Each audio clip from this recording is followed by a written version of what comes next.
कराची में पारा 40 और शिद्दत 44 डिग्री तक पहुंच गई। गर्म मौसम में समुंदर बाइसे रहमत बन गया। कोई दोस्तों के साथ पहुंचा तो कोई अहले खाना को लेकर आया। सभी खूब एंजॉय करने में मगन। समुंदर में नहाने पर पाबंदी के बावजूद कई मनचले पानी में डुबकियां लगाते रहे। पुलिस ने भी कई धर लिए। उधर कराची हिल पार्क में नौजवानों ने खटक डांस करके दिल लुभाया।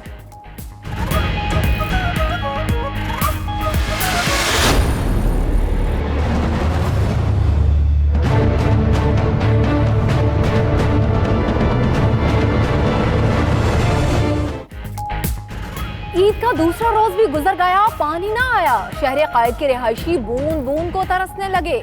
जिला बस्ती, गरबी, कोरंगी और लियारी में वाटर सप्लाई बंद। सईद गनी के हल्के महमूदाबाद में वाटर बोर्ड के पंपिंग स्टेशन पर पानी के धड़ल्ले से फरोग।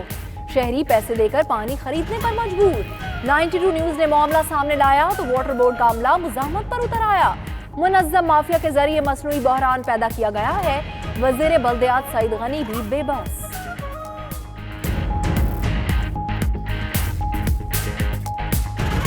यहाँ पर Karachi water and sewerage board में एक बहुत बड़ा माफिया है जो जब चाहे इस तरह मसनूई किल्लत पानी की पैदा करता है और कुछ इलाकों को मुतासिर करता है।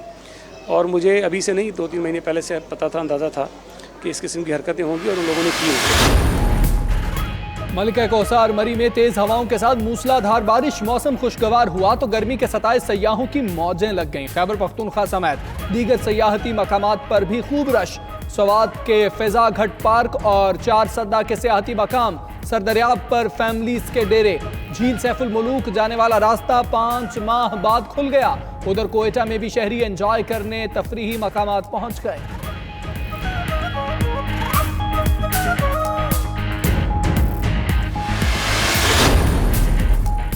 मीठी ईद पर सैरो तफरीह से खुशियां दोबाला। हर कोई अपने तरीके से ईद मनाने में लग गया। तफरीह गाहों पर बच्चों और बड़ों का जमे गफीर। बच्चे जमाशुदा ईदी मौज मस्तियों में लुटाने लगे। कोई झूले लेने में मसरूफ तो कोई खाबा खाने में मगन। लाहौर समेत शहर शहर चिड़ियाघरों में भी रश। बच्चे अपनी पसंद के जानवरों के पिंजरों के बाहर सेल्फियां बनाने लगे।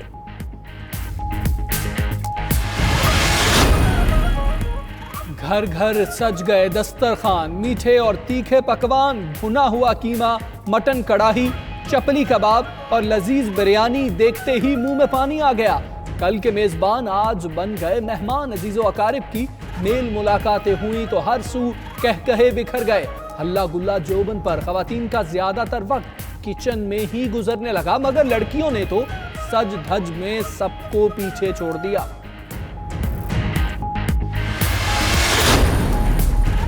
मरियम औरंगजेब की नवाज शरीफ को वालिदा और बेटी से ना मिलने की भी मजम्मत। बोली जेल में जुमेरात को भी मुलाकात ना करने दी गई। ये इमरान खान की बेहिसी और इंतकामी सियासत की इंतहा है। आपकी मनफी सियासत को पूरा पाकिस्तान देख रहा है। उधर सलमान शहबाज ने वालिद शहबाज शरीफ की वापसी की तारीख बता दी। ट्वीट किया कि शहबाज शरीफ 8 जून को वतन वापस पहुंच रहे हैं।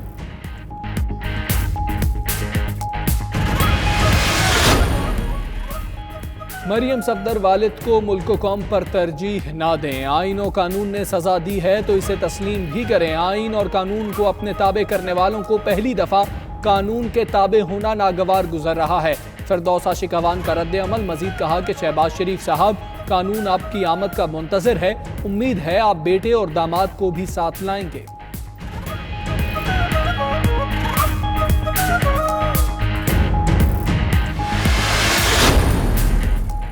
सिलेक्टेड और लेपालिक हुकूमत ने मुल्क की मईशत का बेड़ा गर्क कर दिया। ये ज्यादा अरसा नहीं चल सकती। मुल्क बचाने के लिए लोगों को सड़कों पर ले आएंगे। बिलावल भुट्टो ने मुल्क की एहतजाज का इंदिया दे दिया। चेयरमैन पीपल्स पार्टी की PTI के रहनुमा अली मोहम्मद महर के बेटों से मुलाकात। उनके वालिद की वफात से खाली होने वाली नशिस्त के लिए इलेक्शन पर भी तबादला ख्याल। उधर PP का मुशावरती इजलास 10 जून को इस्लामाबाद में तलब।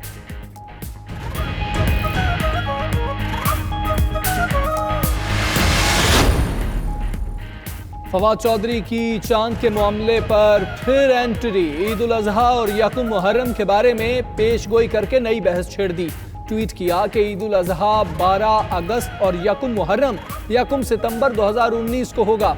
उधर खैबर पख्तूनख्वा हुकूमत की मामले पर पुरअमन रहने की पेशकश। शौकत यूसुफजई ने पैगाम दिया कि फवाद चौधरी और मुफ्ती मुनीबुर रहमान लफ्जी जंग छोड़ दें, मामला मिल बैठ कर हल किया जाए।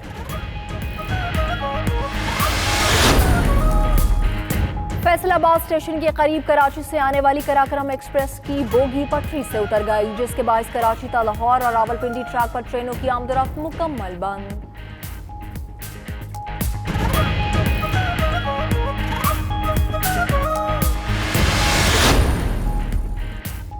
जलालपुर पीरवाला में खानदानी दुश्मनी पर फायरिंग से जांबहक 10 अफराद की नमाज जनाजा अदा। MNA राना मोहम्मद कासिम समेत अवाम की कसीर तादाद शरीक हुई। उधर पुलिस ने मुकदमा दर्ज करके 6 मुश्तबा अफराद को गिरफ्तार कर लिया। गफलत बरतने पर DSP और SHO मुअत्तल। IG ने मुल्ज़मान की गिरफ्तारी के लिए 24 घंटे की वार्निंग दे दी।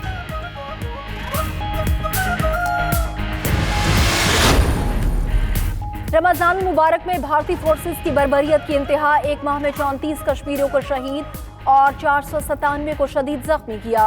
सर्च ऑपरेशन में 39 मकानात तबाह और सैकड़ों नौजवान गिरफ्तार हुए। कश्मीर मीडिया सर्विस ने भारतीय मजालिम पर ताज़ा रिपोर्ट जारी कर दी।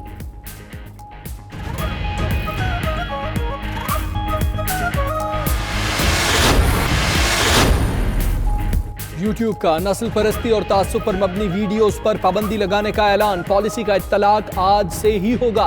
खिलाफ वर्जी करने वाले को YouTube पार्टनर प्रोग्राम से मुअत्तल कर दिया जाएगा। क्राइस्टचर्च वाक़े के बाद पेरिस कॉन्फ्रेंस में आलमी रहनुमाओं ने ऑनलाइन इंतहा पसंदी के खात्मे का मुतालबा किया था।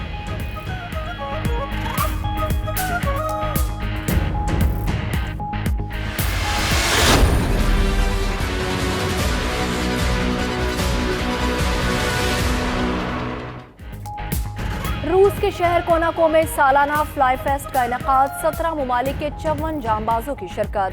फ्लाई बोर्ड पर सवार खिलाड़ियों ने ऐसे करतब दिखाई कि देखने वाले दंग रह गए। रात के अंधेरे में पानी में शोलों के अक्स ने मनाजिर को मजीद सहरंगेज बना दिया।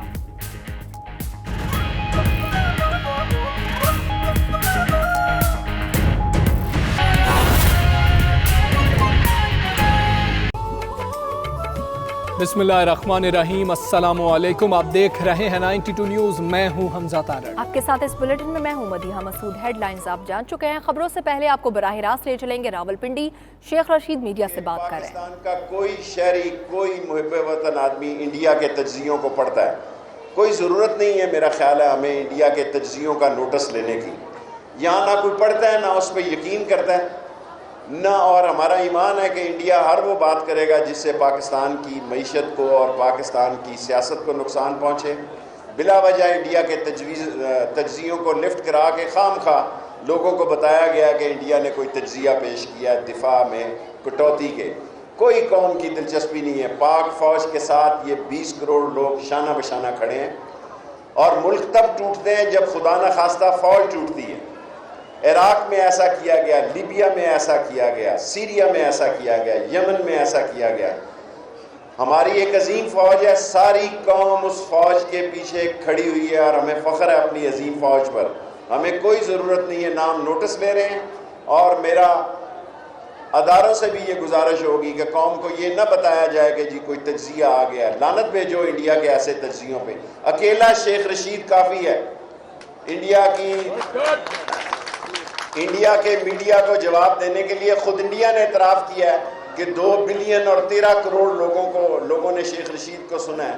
खुद इंडिया कह रहा है कि UPCP में सबसे ज़्यादा जिस मुसलमान लीडर को सुना जाता है उसका नाम शेख रशीद है। सो हमें उनको लिफ्ट कराने की ज़रूरत नहीं है। एक आप ये बताइएगा कि इसके मौके पर गर्मी भी है तो ट्रेनें लेट हो रही हैं। मैं इतराफ़ कर रहा हूँ। भी ले लीजिएगा कि एक इतना आपका पास डीजल है वो 3.5 दिन का सुविधा रह गया।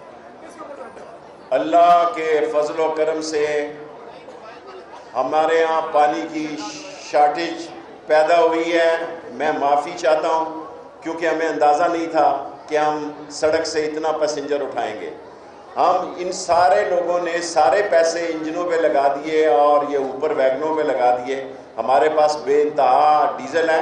हमें प्राइवेट डीजल की इतनी ऑफ़र है कि मैं सोच रहा हूँ कि PSO का कॉन्ट्रैक्ट कैंसिल करके प्राइवेट वालों से लूँ, क्योंकि मुझे 1 रुपया लीटर वो कम देने के लिए तैयार है। और हमें जो फाइनेंशियल प्रॉब्लम है, हम डेली अर्निंग से अर्न कर रहे हैं।